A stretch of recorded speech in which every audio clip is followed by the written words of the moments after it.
Insert a multi-strand flexible wire directly into the terminal to secure it. It often pulls out easily. Actually, you can reverse the process. First, tighten the inner clamp, then fold it back and tighten the outer clamp. This way, after double folding and securing, it will be very secure.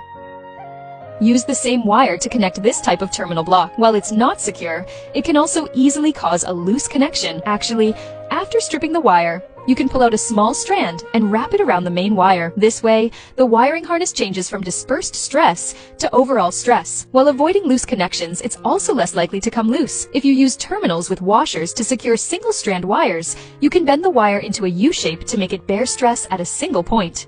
Turn into multiple force points for a secure installation.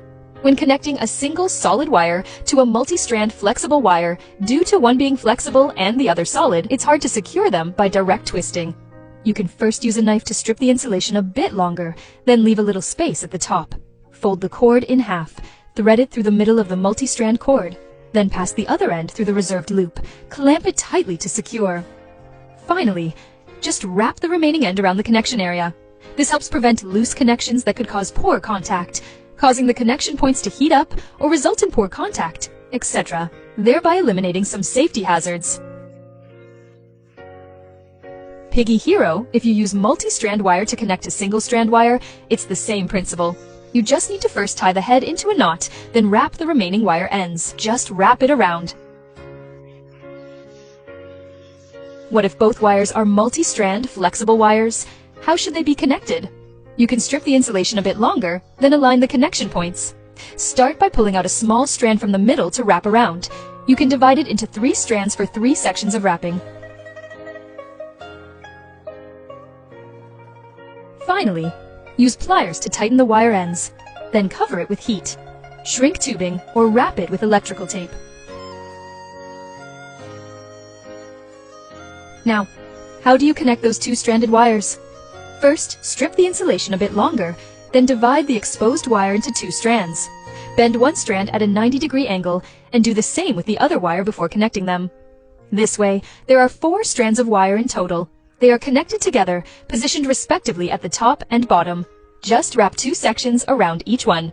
Additionally, I want to remind everyone here, before starting to connect the wires, make sure again that the wires are powered off before proceeding. Otherwise, it will be very dangerous. I hope everyone remembers this. Connecting 2 single wires is much simpler.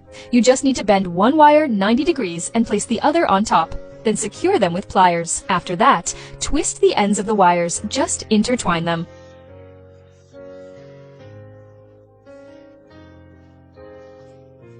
How to connect electrical corrugated pipes. You can use a small knife. First, cut a small opening at one end, then make a similar opening on the other pipe at the same size. Afterwards, rotate the ends through the openings to clasp them together. The connection is complete. So for the PVC pipe with the wire threaded through, how do we connect it? You can use scissors to clamp the pipe and rotate to cut off a small section. Then make a slit from the side and squeeze it slightly. This way, it can be inserted into the pipeline. You've just made a connecting component that is not only elastic, but also resistant to loosening and won't bend. Finally, without a threading tool, you can use a single wire to make a pull tab like this. Guide the wire through the corner.